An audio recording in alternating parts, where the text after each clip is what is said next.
तरसे अरुमरुंदे आनंद तेने अरुள் विरुंदे अम्बल तरसे अरुमरुंदे आनंद तेने अरुள் विरुंदे வருவாய் மதியாய் கதியாய் ஒளியாய் கருவாய் இடியாய் கருவாய் இடியாய் உருவாய் வருவாய் அருள்வாய் குகனே. திருச்சிற்றம்பலம். யார் அறிவார் எங்கள் அண்ணலின் பெருமையை, யார் அறிவார் அதன் அகலமும் நீளமும், பேரறியா பெரும் சுடர் ஒன்றதன் வேறறியாமல் விளம்புகின்றேன். பொருள் குற்றம் இருந்தால் பெரியோர்கள் மன்னிப்பீர்களாக. இன்னைக்கு நாம பார்க்கக்கூடியது திருமந்திரத்துல 17வது அதிகாரம், சூனிய சம்பாசனை. சூனியம் என்றால் சூக்குமம், அதாவது மறைவாக.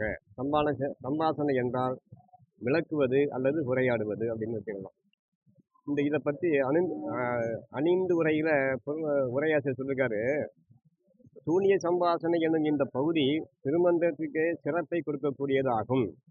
இந்த பகுதியின் ஆசிரியர் ஞான பொருளை மறைவாக விளக்குகிறார். அதாவது ஞான பொருளை ஞானத்தை விளக்குற மாதிரி விளக்குறார், மறைவாக விளக்குவார். இந்த திருமந்திரத்திலேயே 3000 மந்திரங்கள்ல இந்த பகுதி மட்டும் சிறப்பாக வச்சிருக்காங்க, விளக்குகிறார். இந்த பகுதியில் ஞான சாதனையும் ஞான சாதனையின் பயனையும் இந்த பகுதியில் வெவ்வேறாக விளக்கி தெளிவுபட செய்கிறார். ஞான சாதனையால் வைராக்கியம் ஏற்பட்டு சிவக்கனி கிட்டும் என்பது இந்த பகுதியின் நோக்கமாகும். ஞான சாதனையால் முதல்ல வைராக்கியம் ஏற்படும். வைராக்கியம்னா இப்போ ஐயா சொன்ன மாதிரி எனக்கு தீட்சை வேணுமா வேண்டாமான்னு இன்னொருத்தவங்க சொல்லக்கூடாது. நம்மளுக்கே அந்த வைராக்கியம் ஒன்று ஏற்பட்டவனா நாம் அதை தேடுவோம். அந்த அந்த பகுதியை இன்னைக்கு சொல்றாரு இந்த பகுதி மூலமா. என்னன்னா வைராக்கியத்தை வச்சுக்கலாம்.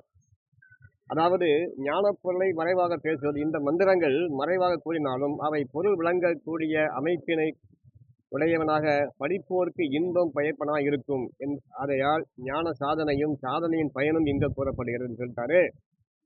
2866 சாயம் பலகை கவரைந்து கண்மூன்றாய் ஆயம் ஒருவதோர் 51 அக்கரம் ஏய பெருமான் இருந்து பொருகின்ற மாயக்கவற்றின் மறைப்பறியேனே. காயம் பலகை கவரைந்து கண்மூன்றாய் ஆயம் பெறுவதோர் 51 அக்கரம் ஏய பெருமான் இருந்து பொருகின்ற மாய கவற்றினை மறைப்பறியேனே அப்படின்றார். இதுக்கு என்ன பண்ணனா, காயம் பலகைன்னா மனித தேகம் சூதாடும் பலகையை போன்றது. மனிதனுடைய தேகம் சூதாடும் பலகையை போன்றது. கவரைந்து என்றால் 5 இந்திரியங்களும் சூதாடும் கருவிகளாகும். சூதாடும் பலகையை போன்ற நம்முடைய தேகம் சொல்றாரு. 5 பஞ்ச இந்திரியங்களும் சூதாடும் கருவிகளை போன்றது. சீவனது இச்சா ஞான கிரியை ஆகிய 3ம் கண்களாக விஷய சுகமாகிய ஆதாயத்தை அடைய 51 அக்கரங்களை உடைய ஆதாரங்களில் பொருந்திய சீவன் இருந்து செயல்படுகின்ற மாய தன்மையை இந்திரியங்கள் மறைப்பை அறியேன் அப்படின்னா விளக்க என்ன சொல்றாருன்னா, கவரைந்து என்பது ஞானேந்திரியம் பஞ்சேகம், கர்மேந்திரியம் பஞ்சகம், பிராண பஞ்சகம் முதலியன. 51 அக்கரம் என்பது அகராதி சகராந்தம். தேகத்தில் சூக்கும பகுதியாக ஆதாரங்கள் உள்ளன. எழுத்தோசை இவைகளின் ஊடே நுண்ணி ஆகாய கூறாக செயல்படுகின்றன. மறைப்பாவது சீவன் செயல்படுவது கண்ணுக்கு புலப்படாது. சூதாடும் கருவியை இயக்க ஒரு புருஷன் வேண்டுமாறு போல இந்திரியங்களை இயக்க ஒரு சீவன் வேண்டும் என்று உணர்க. சீவன் உணவை பற்றிய போது அதன் இயக்கம் உணரப்படுவது போல சிவத்தை பற்றிய போது அது சூக்கும நிலையான பிந்து நாதம் உணரப்பட்டு சிவ நடனம் கண்டு நாதாந்தம் செல்லலாம் என்ற உண்மை இங்கு புலப்படுகிறது. அதாவது சீவன் உடம்பிலிருந்து கருவிகளை இயக்கி செயல்படுகின்ற முறையை இங்கு மறைவாக சொல்கிறார் அப்படின்றாரு. நம்மளுடைய உடம்புக்குள்ள உள்ள அந்த 5 பஞ்சேந்திரியங்களும் சூதாடும் கருவிகளைப் போல இந்த உயிர் அந்த கருவிகளை கொண்டு இயக்கி உயிர் கருவிகளை இயக்குது. உயிரை கருவிகளை இயக்கம். இங்க என்ன சொன்னான்னா, சூதாடும் கருவிகளை உயிர் இயக்கி அதில் இருந்து சூக்குமமான உணர்வுகளை பெறுவதற்கு பெயர் இந்த பகுதியில் வைராக்கியம் வைக்கிறார். நம்ம சூதாடுறதுன்னா என்ன, வெற்றி தோல்வின்னா அது கண்ணும் கத்துமோ அதுலயே கவனிச்சுட்டு இருப்பாங்க அந்த சூதாடுறவங்க வந்து. பணம் போயிருமோ, பரிசு வராதோ அப்படின்ட்டு.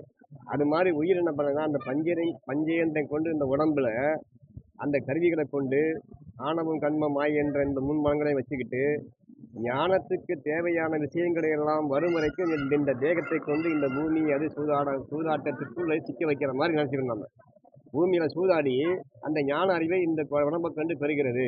எது? உயிர். என்ன சொல்றாரு அவரு? காயம் பலகைன்னா மனித தேகம் சூதாடும் பலகையை போன்றது என்றார் முதல்ல.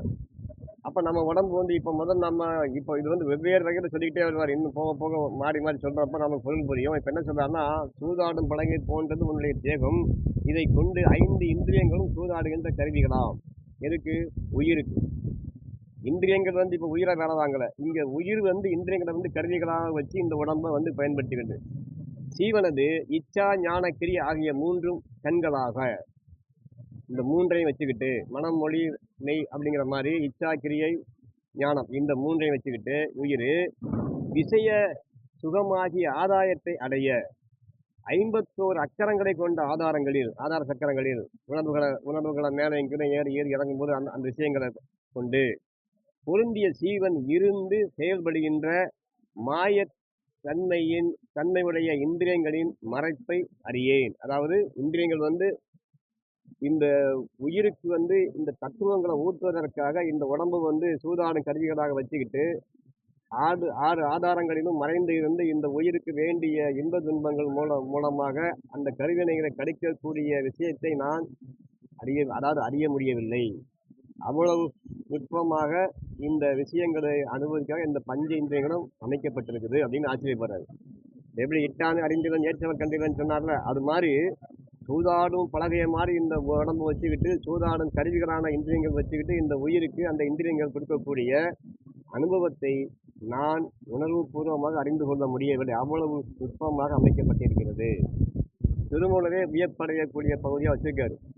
நமக்கு இதை தெளிவாக உணர முடியுமே தவிர எடுத்து சொல்லக்கூடிய தகுதி இந்த உயிருக்கு வந்து கிடையாது. ஏன்னா அவ்வளவு நுட்பமாக பஞ்சேந்திரியங்கள் தான் நம்மளை இயக்குதுன்னு சொல்றாரு. அது வந்து என்ன சொல்லலாம், 6 ஆதாரங்களிலும் இருந்துகிட்டு உணர்வு பூர்வமாக வெவ்வேறு சம்பவங்கள் மூலமாக இந்த கருவிகளை கொண்டு, அதாவது இந்த சூதாடும் பலகை வச்சு இந்த கருவிகளை கொண்டு அந்த உயிருக்கு இன்ப துன்பமான அனுபவத்தை ஊட்டுகிறது.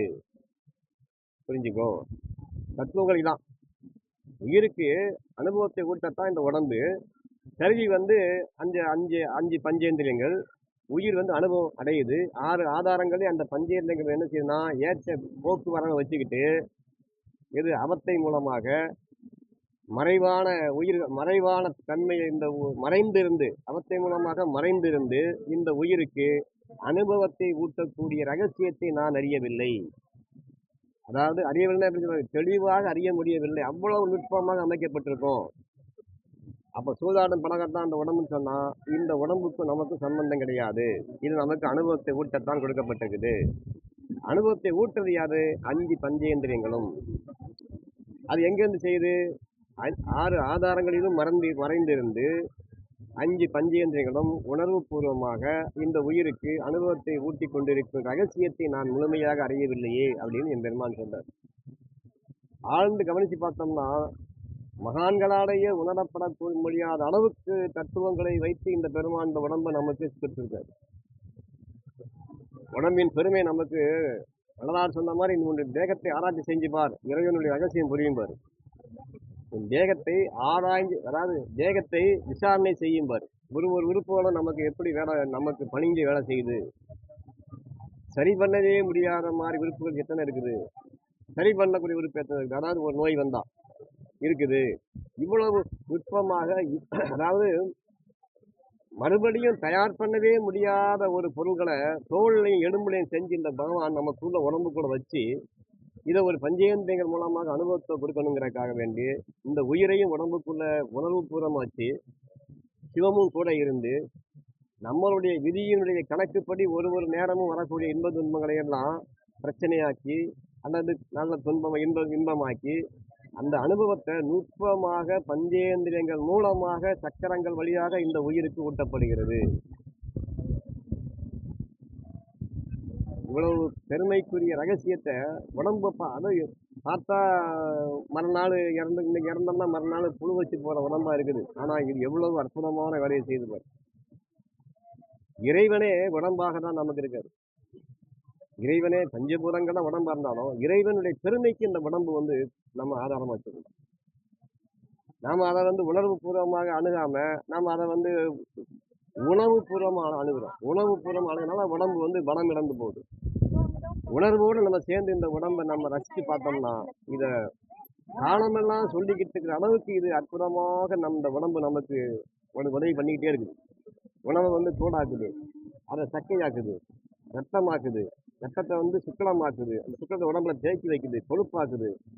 அது அறிவு நிலைன்னு ஒன்று இயங்குது. அந்த அறிவு நிலைக்கு மனம் என்று ஒன்று ஒத்துழைக்குது.